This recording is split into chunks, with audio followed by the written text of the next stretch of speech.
Hello everyone! If you're watching this video, I'm guessing it's because you start college or university soon or you already have. I'm recording this video to help you improve your GPA by sharing tips and tricks I wish I knew when I started my undergrad and my master's degree. That new stage in your education might come with a lot of stress and I want to help you lower it. As my channel name says, I believe that we should all be able to learn stress-free. So this video is to help you improve your GPA by a few points and maybe help you get a scholarship. If you're wondering about my credentials to make this video, I understand. I'm Jeff Rodrigue. I have a master's degree from one of the top French business schools in the world. I have experience in teaching and in training. A quality education for everyone is one of the things I value most. Also, I stumbled hard when I started university almost 20 years ago, and the first semester of my master's didn't go as well as the last ones. So I learned a lot, the hard way, and my GPA did suffer from it. This video is me sharing some hard-earned lessons so you don't have to learn them the same way. Once I understood these lessons, it was almost smooth sailing from there. My first advice is to never miss the first week of school or any other week for that matter, but especially the first week. Most classes jump right into the theory during the first week, so you want to be there. On top of that, first week is usually when the teams are made for the team project, and by my experience, people who do not show up on week one and are put in a team by the teacher don't make for the most fun nor functional teams. So free yourself of that stress, show up on week one, and make sure you team up with people as motivated as you are. Make sure you read the syllabus and do your readings before the class. The reading material helps you prepare for what you will learn in class and for the discussions that will happen. Being prepared is the best way you can optimize absorbing the content. Try to never miss a class. Any teacher worth their salary uses classes to focus on key aspects of the theory. They also prepare learning activities such as practical applications, case analysis, conversations, videos, and other activities that will help you to absorb and understand the theory while also preparing you for the evaluations. They will clarify their expectations, tell you what to focus on, trap to avoid, etc. Sometimes they might even give exam questions as examples, so make sure to be there. I don't have the exact numbers, but showing up in class physically and mentally is probably at least 60% of your studying, which will free more of your time for binging your favorite show once you're home. Don't do that in class. Be mindful about where you sit in class and how it influences your focus. I'm tall, and with my family name, I was always sitting in the back of the classroom in elementary and high school. Also because I talk too much. I kept that habit of sitting in the back in university. After my first year, when I finally got serious about my grades because I wanted to do a master's degree, I saw that my GPA back then didn't approve of my ambitions. I started sitting in the front to be closer to the teacher and more active in the conversations. Just that little change improved my GPA. Next, you have to be active in your learning. Participate in class, ask questions. There are no stupid questions in the classroom. I know if you work customer service, you're thinking stupid questions are a regular event. But a learning setting is very different. Odds are the question you don't dare to ask is itching some of your classmates' brain who are also too shy to ask. Ask anyways. You will learn, understand better, it makes the class more dynamic, and your colleagues will appreciate. Here's a pyramid that shows why it's so important to be active in your learning. You can see that being involved helps you retain more information. What you hear and read in class and in your books is retained to more so 20%. That is why it's important that you take the activities in class seriously, because practicing increases retention up to 75%. I was once a student who enjoyed classroom activities because they allowed me to take longer breaks. That's not what classroom activities are for, trust me. If you are serious about your GPA, being serious and involved during class activities is one of the best gifts you can offer to yourself. Teaching others is also a very useful approach to improve your GPA as shown as this pyramid. Have you ever heard the expression, you can't teach what you do not understand? That's where teaching others comes into play. Partner up with your classmates and teach each other the concepts. If you can't articulate or explain the concepts properly while you're studying, you won't be able to explain and apply them properly in the evaluations, in which case you need to go back in your books or ask your teacher to clarify things for you.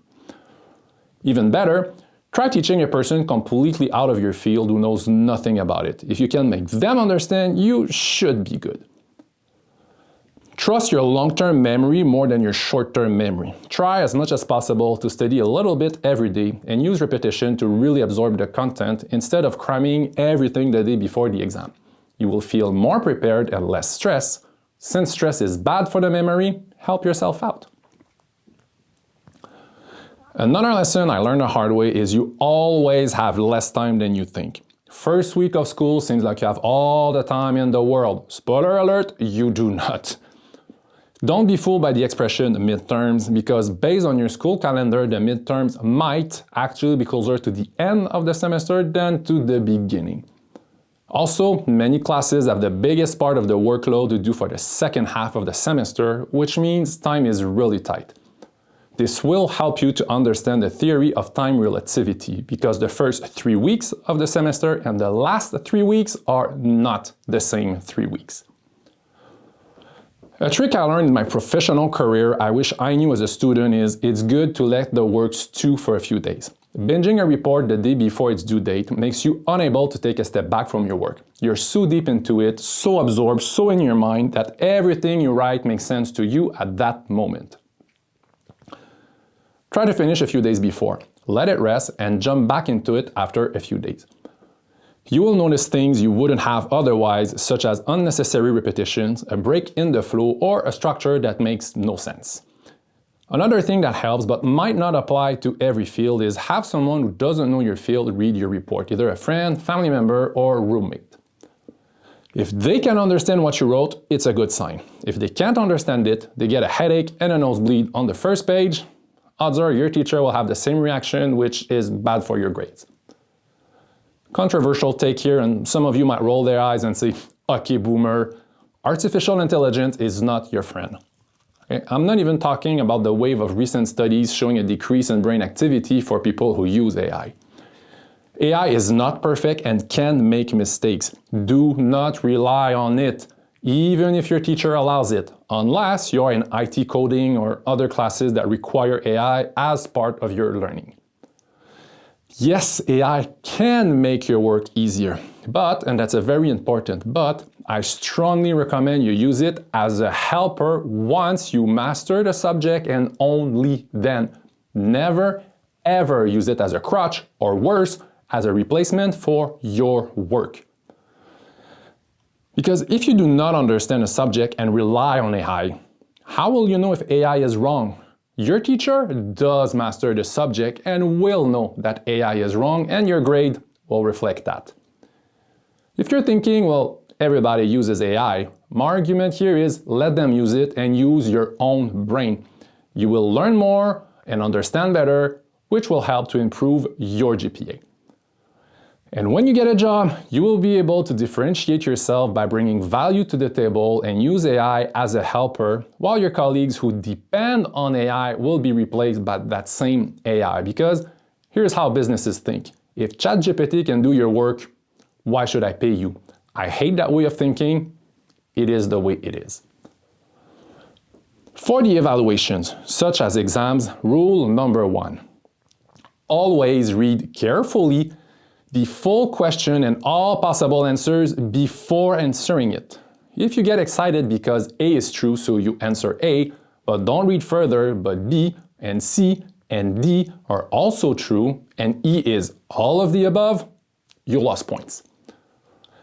Develop the habit of justifying your answers, especially if you're studying what are sometimes called soft science, such as management or human resources, fields in which the context matters a lot for your answer.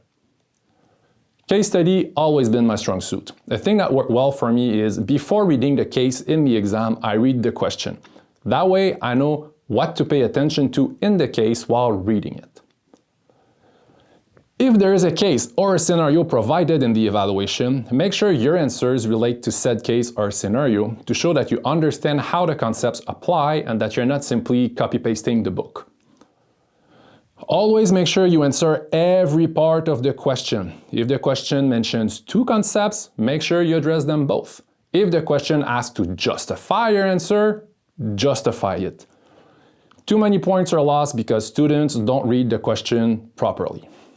Doesn't matter how smart your answer is, if you do not answer the question, you won't get points. Here's a quick tip. Highlight the key part of the question you will need to answer to make sure you do answer all the parts. If you're wondering how much content is expected in your answer, most exams can give you a hint by how much space they allow. If the question provides 3 pages to answer and you only write half a page, odds are you're missing a lot of key parts in your answer. If, and that's a big if, you do not get penalized for wrong answers, make sure to always answer every question, even if you're completely lost reading said question. You might miss, you might get lucky and get a few points, but you miss 100% of the shots you do not take. The next tip might depend on your field and what is asked in the evaluation. It is very important to make the difference between using the concept and theory seen in class versus resuming or explaining a concept or a theory. Using the theory means applying the key concepts to a specific situation and show that you understand how it applies. It is not a copy-paste from the book or from ChatGPT. When you do a report that requires you to make recommendations on a specific problem or problems, make sure you always link your recommendations to the root causes of the problem, then show how your recommendations will fix the issue and its root cause and make the symptoms of the problem go away.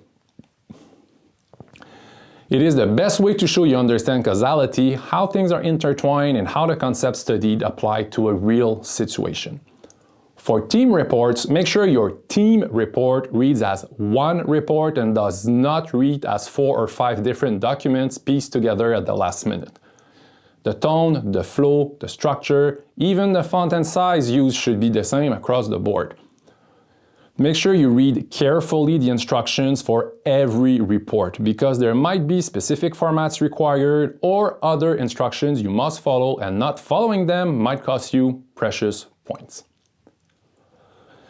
You might not know it yet, but these will be some of the best years of your life. I do miss being a student. You will make friends, build your network that will influence your career, and maybe meet the love of your life. One thing is for sure, if you want to improve your GPA, you need a new best friend who is a lifesaver, and I will gladly introduce you to it. Don't forget to apologize to your current best friend who will lose their spot. Your new best friend is a software that will help you with your references. I cannot recommend this enough. It will be your best friend. It might be EndNote, such as shown here, or another software. Ask your school or librarians which software is available to you and if there are training sessions available to help you use it to its full potential. Learning how to use that software and your school's scientific database, if you have one, will be a real game changer. Trust me, I had a before and after moment in my life when I discovered EndNote. Knowing how to use this kind of software will help you prevent improper use of references. It will also help to prevent the worst case scenario of absence of references, which can cost you precious points and expose you to plagiarism, which every school has a very strict policy about, a policy that you should read. In zero case is plagiarism good for you nor for anyone. Intellectual property is very important. One of the most important tips of this video is cut yourself some slack. College or university require an adaptation period. You'll be challenged, you will learn a lot about yourself and grow as a person. A bad grade or a bad semester does not mean the end of your career. You will try different studying tactics and fail a few times before you find the sweet spot for you. Allow yourself to fail and learn without beating yourself up, especially during your first semester. Here's a small trick to help lower your stress level a little bit. Be careful on how you interpret your grades. If you have a score of 15 on 20 for your midterm, that does not mean your final grade is now 75 or less. You didn't lose 25% overall, you accumulated 15 points out of 20 possible points for that evaluation, and you will continue to accumulate points with every other evaluation. The best way to improve your grades for the next evaluations and your GPA is to focus on what you missed and misunderstood. Try to get a better understanding of it. Too often, students focus on the grade itself or the 0.25 points they lost and ignore why they got that grade. Identifying your mistakes and understanding them is the best way to not repeat them. Focus on the learning and understanding part. That will improve your GPA. Another advice to lower your stress, although it might not apply to many people, is if you're studying in your second, third, or even fourth language, first of all, I really admire you. All I will say is the language barrier might cost you a few points here and there that will impact your GPA. Studying in another language has many benefits. I just think it's worth asking yourself if the pressure of learning in another language and missing nuances or stressing out about the language barrier is worth it for you and your overall well-being. I cannot answer that question for you, nor do I believe there is a right or a wrong answer. Only you can answer that question for yourself. Well, that's it for my tips and tricks on how to improve your GPA and lower your stress. If you're thinking of anything I missed or something specific to your school, tell us in the comments. Let's build common knowledge of the best practices to help everyone to improve their GPA. I sincerely hope this video helped lower your stress level. If so, share it with your classmates and friends to help lower their stress. If you're like me and love to learn, I'm launching my podcast, Learn Stress Free, in fall of 2025. You can already subscribe to the YouTube channel to get notifications when I publish my episodes. I really believe learning is a never-ending journey and it should be a fun one. I'm Jeff Rodrigue, signing out, wishing you a good semester. Enjoy the journey. Make it fun. Thanks for watching. I love you all.